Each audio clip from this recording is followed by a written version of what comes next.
এই 7 খুনের মধ্যে সনাতন ধর্মের একজন অ্যাডভোকেট চন্দন কুমার সরকার ছিল।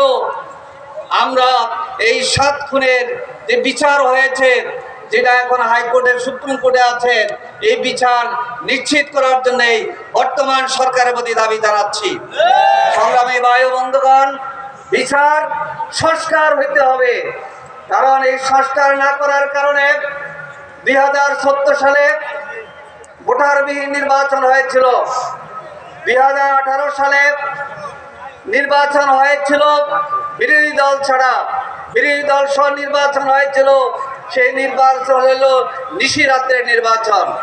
2024 সালে নির্বাচন হয়েছিল দামি নির্বাচন। আমরা সংস্কার ছাড়া এই ধরনের কোনো বাজে নির্বাচন এই দেশের জনগণ চায় না। আমরা সকল দলে অংশগ্রহণে যারা এই দেশের মানুষের ভোট এবং ভাগের অধিকার আদায়ের জন্য জীবন দিয়েছে, সেই সুষ্ঠু নির্বাচনের জন্য সংস্কারের কাজ সম্পাদন করার জন্য বর্তমান অন্তর্বর্তীকালীন সরকারের প্রতি দাবি জানাচ্ছি এবং এই কাজ অব্যাহত রাখতে হবে। নির্বাচনের মধ্য দিয়ে এই দেশ নতুনভাবে এগিয়ে যাবে, সেটা আমরা চাচ্ছি। বিচার, সংস্কার, নির্বাচন, এই 3টি কাজের প্রস্তুতি গভর্নমেন্টকে নিয়মতান্ত্রিকভাবে নিতে হবে, এই দাবি আমরা জানাচ্ছি। তৃতীয় কথা হচ্ছে, আপনারা জানেন বৈষম্যহীন সমাজের জন্য আমাদের ছাত্র সমাজ স্লোগান দিয়েছিল। গত 53 বছরে এই দেশের রাজনীতির সমাজের, এই দেশের যারা সংখ্যালঘু বলে আওয়ামী লীগ, আমাদেরকে ধোঁকা দিয়েছিল। আমির জামাত বলে দিয়েছেন এই দেশে আমরা সবাই গর্বিত নাগরিক, এই সংখ্যালঘু নয়, এই সংখ্যাগুরু নয়, সবাই আমরা বাংলাদেশের নাগরিক। আমির জামাত আরো বলেছিলেন এই 53 বছরে সাম্প্রদায়িকতার নামে সংখ্যালঘুদের উপরে কারা অত্যাচার করেছিল শ্বেতপত্র প্রকাশ করুন, জনগণ বুঝতে পারবে সংখ্যালঘুদের সম্পদ কারা দখল করেছিল। সংখ্যালঘুদের সম্পদ যারা দখল করেছে সেই ধরনের গডফাদাররা নারায়ণগঞ্জে আছে কিনা?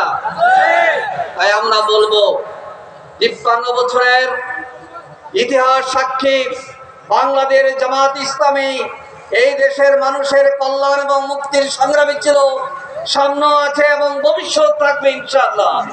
প্রিয় ভাইরা, বৈষম্য মুক্ত ইনসাফ ভিত্তিক সমাজ প্রতিষ্ঠা করার জন্য প্রয়োজন হচ্ছে সৎ নেতৃত্বের, সৎ মানুষের। বাংলাদেশের মানুষ আশা করে সৎ নেতৃত্বের মধ্য দিয়ে নতুন বাংলাদেশ তৈরি হবে এবং সেই নতুন বাংলাদেশের নেতৃত্ব দেবেন জামাত ইসলামীর সংগ্রামী আমির ডাক্তার শফিক।